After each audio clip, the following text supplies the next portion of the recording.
ഇത് നമ്മൾ അദ്രൂസിൻ്റെ പത്മനാഭസ്വാമി ക്ഷേത്രത്തിലെ ചോറൂണിൻ്റെ കഥയാണ്.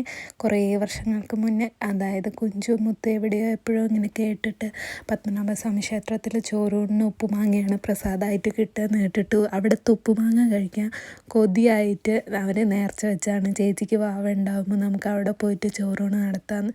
എന്നിട്ട് ഇതേ അവർക്ക് രണ്ടുപേർക്ക് എക്സാം ആയിട്ട് പങ്കെടുക്കാൻ പറ്റിയില്ല കേട്ടോ ചോറൂണിന്. അപ്പം നമ്മളെല്ലാവരും കൂടെ ഏട്ടൻ്റെ വീട്ടിൽ നിന്ന് നമ്മളെല്ലാവരും കൂടെ അമ്പലത്തിൽ പോയി അദ്രൂസിന് ചോറൂണൊക്കെ നടത്തി നല്ല അടിപൊളിയായിട്ട്. അദ്രൂസിൻ്റെ ചോറൂണ് കഴിഞ്ഞ് നമുക്കിതാ പത്മനാഭസ്വാമി ക്ഷേത്രത്തിൽ നിന്ന് ഇതേ ഉപ്പുമാങ്ങ, ഉപ്പേരി, ചോറ്, പിന്നെ പായസം ഒക്കെയാണ് കിട്ടിയത്. അദ്രൂസ് ഇതാ ഭയങ്കര ഉറക്കം.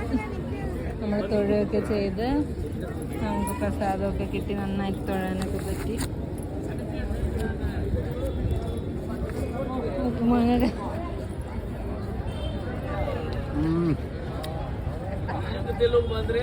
ഇത് വർഷങ്ങളായ ഉപ്പുമാങ്ങ, നല്ല വീര്യമുണ്ട്, ഭയങ്കര ഫ്ലേവർ.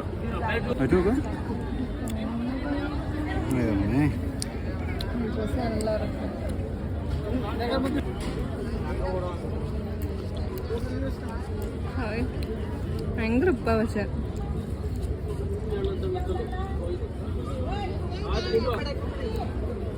പിന്നെ ഇതാ നമ്മൾ അമ്പലത്തിൽ നിന്ന് ഇറങ്ങിയിട്ട് ചോറൂണൊക്കെ കഴിഞ്ഞിട്ട് എന്നിട്ട് അദ്രൂസിന് വേണ്ടി നമ്മൾ നന്നായിട്ട് പ്രാർത്ഥിക്കുകയൊക്കെ ചെയ്തു. അവിടെ അടുത്ത് തന്നെ പിന്നെ ഒരു ഇന്ത്യൻ കോഫി ഹൗസ് ഉണ്ടായിരുന്നു അമ്പലത്തിൻ്റെ അടുത്തായിട്ട്. അപ്പോഴത്തേക്കും നേരെ നമ്മൾ അങ്ങോട്ട് പോയി അവിടുത്തെ ബീട്രൂട്ടിൻ്റെ മസാല ദോശയും വടയും കോഫിയൊക്കെ കുടിച്ചു.